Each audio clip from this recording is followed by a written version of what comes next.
Ako di ay si Jerwin Binabinti, bag-o nga resident artist diri sa Redeem Tattoo Cebu.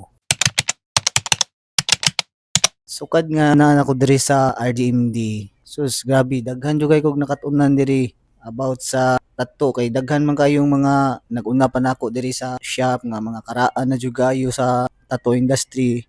While nagsesyon sila, makatan-aw jud ko nila. Especially sa among big boss Sir Boots, my idol since day one. Makakita na jud ko niya sa personal nga mag-tattoo siya diri.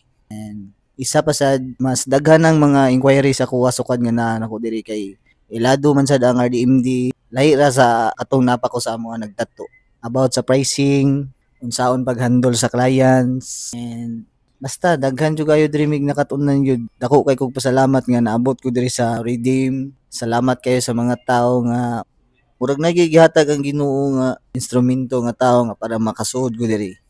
Kabaw na jud mo kung kinsa mo. Thank you kayo ninyo. Big shout out sa among big boss, Sir Bots Brandon. Bro, salamat kayo sa opportunity nga imong gihatag sa kuha. Dili na ko ni sayangan.